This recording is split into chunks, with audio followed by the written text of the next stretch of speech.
नमस्कार दोस्तों, आप लोग अपने घर पे बजट जरूर बनाते होंगे। आप नहीं बनाते तो आपने मम्मी पापा को बनाते हुए जरूर देखा होगा। एक महीने में कितना खर्च करें, कितना सेव करें। उसी तरह से देश का बजट बनता है। जब देश का बजट बनता है तो चाहे फिर वो कांग्रेस हो या कम्युनिस्ट पार्टी हो या कुछ एक्टिविस्ट हो या प्रो गवर्नमेंट लोग हो, ये सब लोग अपने अपने रिएक्शन देते हैं। कुछ लोग कहते हैं कि ये गरीबों के खिलाफ है, कुछ कहते हैं मोदी देश बेचना चाहता है, कुछ कहते हैं इस बजट से रिफॉर्म आ जाएगा, सब कुछ बदल जाएगा, बहुत अच्छा हो जाएगा। तो समझ नहीं आता कि करें क्या भाई, इनकी बात सच है या इनकी बात सच है। तो अगर आपको भी ये परेशानी होती है तो ये वीडियो बस आपके लिए ही है। इसमें मैंने एक आपको बड़ा अच्छा सॉल्यूशन बताया है। वो सॉल्यूशन ये है कि भाई बजट में आप देखिए कि कुछ जो खास सेक्टर हैं, जो ज़रूरी सेक्टर है, वहाँ पर सरकार का प्लान क्या है अगले साल के लिए। ज़रूरी सेक्टर जैसे health care, education, infrastructure, agriculture, automotive, तो ऐसे कई सारे सेक्टर मैंने सेलेक्ट करे हैं जिन पर ही मैं आपको बताऊंगा कि अपने बजट में अगले साल के लिए क्या प्लान है। तो आपने ये चीज़ समझ ली तो फिर आपको पता चल जाएगा बजट में क्या है। अब वो अच्छा है या बुरा है उसके लिए तो आप खुद जिम्मेदार हैं, आप खुद सोचिए और आप मुझे कॉमेंट करके बताइए।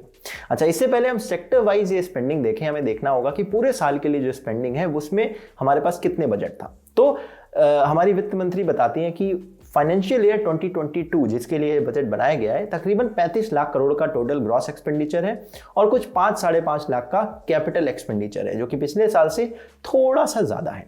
इसके साथ साथ एक और चीज जिसे कहते हैं कि फिस्कल डेफिसिट, वो ये होता है कि भाई सरकार कितना खर्च कर रही है और कितना वो कमा रही है, उसके बीच का जो डिफरेंस। मतलब अगर आपकी अर्निंग मान लो 100 रुपए और आप 120 रुपए खर्च करते हो तो आपका फिस्कल डेफिसिट हो गया 20 रुपए। परसेंट में उसको दिखाया जाता है। पिछले साल बताते हैं 9-10% के आसपास था और आने वाले साल में 6 से 7% के बीच में रखने का प्लान है। सरकार इसे कम करते करते कहते हैं कि 2026 तक 4-5% तक लाने की कोशिश करेगी। पिछले साल ये इसलिए और बढ़ गया क्योंकि कोविड आ गया अचानक से, कई सारे ऐसे खर्चे निकल आए जो कि पहले से प्लान नहीं किए गए होंगे। तो मैं आपको अब सेक्टर वाइज बताता हूं एक एक करके। जो सेक्टर आपको पसंद हो आप वो जाकर भी देख सकते हैं, डिस्क्रिप्शन में सारे आपको टाइम स्टैम्प मिल जाएंगे। उससे पहले मैं रिक्वेस्ट करूंगा कि आप इस वीडियो को लाइक कर दें और चैनल को सब्सक्राइब कर दें, क्योंकि भाई अगर ये करेंगे तो ये वीडियो ज्यादा लोगों तक सजेस्ट किया जाएगा। पहला है एजुकेशन सेक्टर। यहां पर कुल 93,000 करोड़ रुपए की बात हो रही है जो खर्च किए जाएंगे।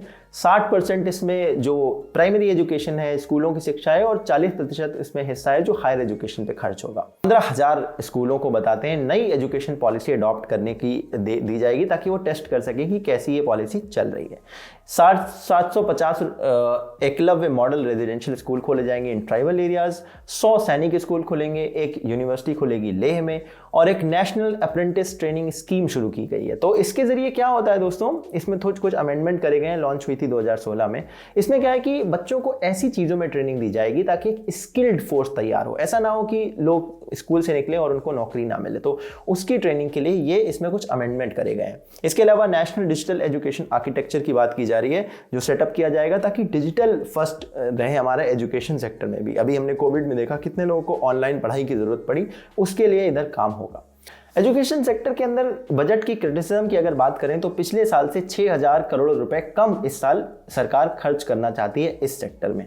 दूसरी बात है कि नई एजुकेशन पॉलिसी में जेंडर इंक्लूजन प्रोग्राम की बात की गई थी, मगर सरकार की अगर हम देखें तो जो गर्ल चाइल्ड एजुकेशन का जो बजट है वो 100 करोड़ तक कम कर दिया गया है।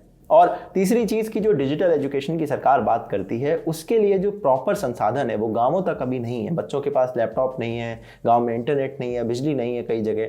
तो वो एक बड़ी समस्या है कि भाई जब वो चीजें नहीं पहुंचेंगी ग्राउंड तक तो फिर इस तरह की डिजिटल एजुकेशन कैसे हो पाएगी, खासकर कोविड के दौर पर जहां पर इतने सारे लॉकडाउन लगे हैं, अभी भी प्रॉपर से बच्चों के स्कूल वगैरह नहीं खुले हैं। तो वो एक बड़ी समस्या है। दूसरा सेक्टर है हमारा हेल्थ केयर। यहां पर दोस्तों कुल 94,000 करोड़ रुपए पहले खर्च होता था, इस साल 2,23,000 करोड़ रुपए खर्च होगा। लगभग 137% यहां पर इजाफा हुआ है। ये एक बहुत बड़ा बम्प है इस बजट में, और उसका एक बड़ा कारण है कि देखिए कोविड है अभी, और उसमें 35,000 करोड़ रुपए लगेंगे सिर्फ और सिर्फ वैक्सीनेशन ड्राइव में।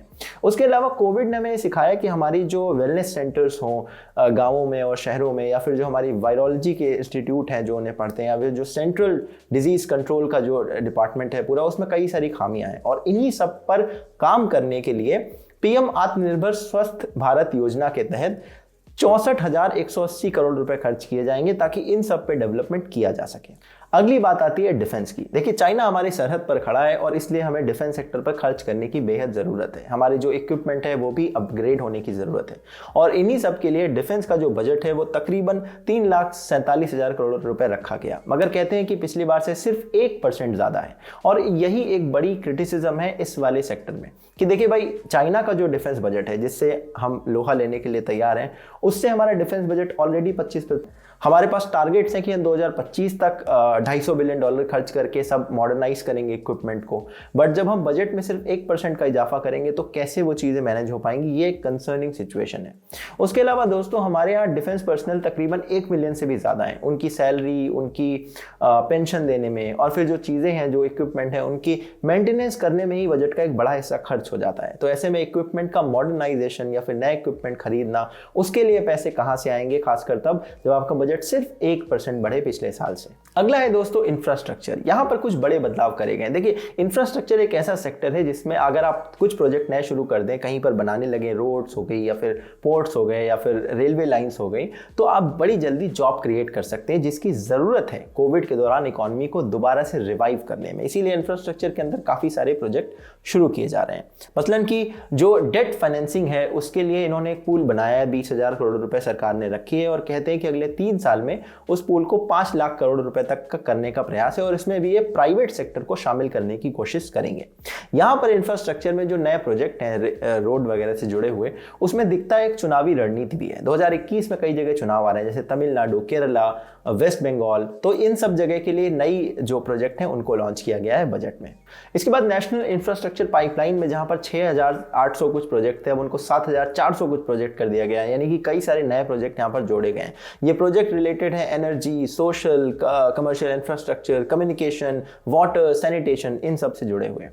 और पब्लिक प्राइवेट पार्टनरशिप के जरिए काम करने की बात की जा रही है, खासकर पोर्ट्स में, शिपिंग में, पावर इंफ्रास्ट्रक्चर में, पेट्रोलियम लाइंस में, इन सेक्टर्स में पब्लिक प्राइवेट पार्टनरशिप की बात की जा रही है। और ये जो प्रोजेक्ट है ज्यादातर वो फंडेड होंगे 39% सेंट्रल गवर्नमेंट के द्वारा, 40% स्टेट के द्वारा और बाकी जो 21% है वो पब्लिक सेक्टर के द्वारा। अब यहाँ पे कई सारे लोग कहते हैं कि देखिए देश को बेचने की तैयारी हो रही है, यहाँ पर अंबानी अडानी को फायदा पहुंचाया जा रहा है। मुझे ऐसा लगता है दोस्तों कि पब्लिक प्राइवेट पार्टनरशिप की अगर आप हिस्ट्री देखेंगे तो आप पाएंगे कि इस देश में ये चीज बहुत पहले से चल रही है और उसका फायदा होता है कि भाई सरकार सुई से लेकर तलवार तक कब तक बनाएगी और कब तक मैनेज करेगी। कहीं ना कहीं उसे प्राइवेट सेक्टर को इन्वॉल्व करके अपनी कुछ जिम्मेदारियों से हटकर जो उनकी जरूरी चीजें हैं, जहां पर वो गवर्नेंस की बात आती है, वहां पर अपना ध्यान ज्यादा फोकस करना पड़ेगा।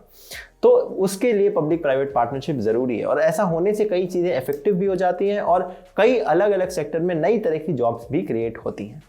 अगला सेक्टर है दोस्तों एग्रीकल्चर का। यहाँ पर गवर्नमेंट कहती है कि हमने पिछले जो 5-6 साल रहे हैं उनमें जो इनका वीट यानी गेहूं का प्रोक्योरमेंट है वो 121% बढ़ा है 2013-14 के कंपैरिजन में। चावल का प्रोक्योरमेंट, जो सरकार ने चावल खरीदा किसानों से, वो 170% बढ़ा है।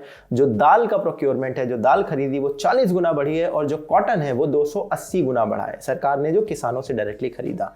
सरकार ने ये अंडरलाइन करने की कोशिश करी कि देखिए हम किसानों से ज्यादा सामान खरीद रहे हैं, एमएसपी पर खरीद रहे हैं, तो इसलिए एमएसपी की जो बात है वो बंद नहीं होगी। दूसरी बात जो फार्म बिल का एक बड़ा कंसर्न है कि एपीएमसी कहीं बंद तो नहीं होगी, तो एपीएमसी के मॉडर्नाइजेशन के लिए, उनको स्ट्रेंथन करने के लिए 1 लाख करोड़ रुपए का बजट सरकार ने इस बजट में अनाउंस करा है। इसके अलावा एग्रीकल्चर में एक नए तरह के सेस की बात की गई। सेस यानी कि एक कर लगाया जाएगा, 2.5 रुपए पेट्रोल में, 4 रुपए डीजल में और 100% अल्कोहल में लगाया जाएगा। तो ये सुन के आपको लगेगा कि पेट्रोल, डीजल, शराब सब महंगी हो जाएगी क्या?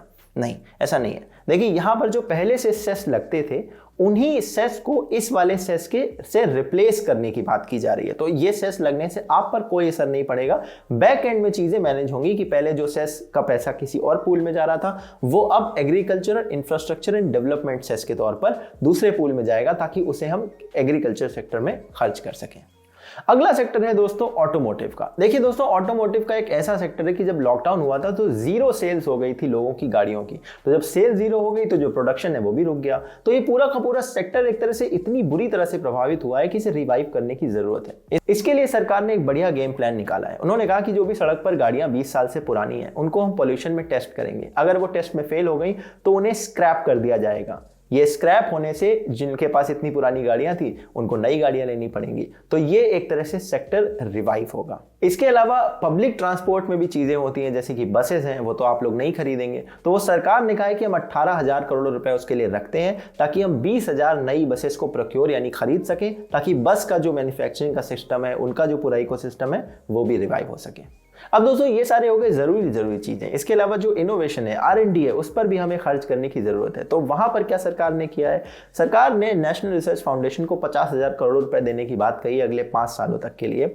नेशनल लैंग्वेज ट्रांसलेशन मिशन यानी NTLM के तहत ये कोशिश की जा रही है कि जो सरकार की पॉलिसीज हैं वो देश के अलग अलग लैंग्वेज में ट्रांसलेट हो सके ताकि सारे लोग उसमें भाग ले सकें। इसके अलावा हम समंदर में भी जाएंगे तो डीप ओशन मिशन सर्वे एक्सप्लोरेशन के लिए 4,000 करोड़ रुपए खर्च किए जाएंगे अगले 5 सालों के लिए। और हम आसमान की ऊंचाइयां भी छुएंगे। मंगलयान, हमें वहां पर चांद पर जो 4 एस्ट्रोनॉट को भेजना है वो भी ट्रेन कर रहे हैं रशिया में। और इसके अलावा दिसंबर 2021 तक अनमैन्ड मिशन भी मून पर भेजा जाएगा। इसके अलावा 1,500 करोड़ रुपए खर्च करे जा रहे हैं ताकि डिजिटल पेमेंट सिस्टम को और मजबूत बनाया जा सके। अब बात करते हैं कुछ ऐसी स्कीम्स के बारे में जो ऊपर की किसी बकेट में नहीं आ सकती थी।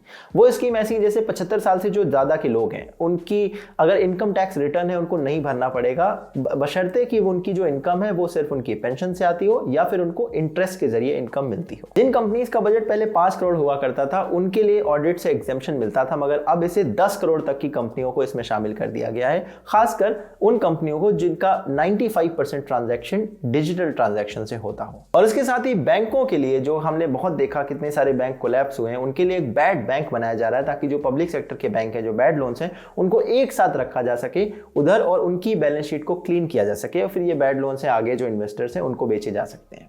अच्छा, अब एक चीज जो हर बजट में हर इंसान बहुत तेजी से वेट करता है वो ये है कि भाई क्या महंगा हुआ और क्या सस्ता हुआ। उसके लिए आप ये वाला आर्टिकल पढ़ लें। अगर मैं सिंपली आपको बताऊं तो जितनी चीजें आप घर पे यूज करते हैं, AC, फ्रिज, रबर, प्लास्टिक, ये सारी चीजें महंगी होने की संभावना है और गोल्ड, सिल्वर, प्लैटिनम या फिर मेडिकल इक्विपमेंट, इनके सस्ते होने की संभावना है।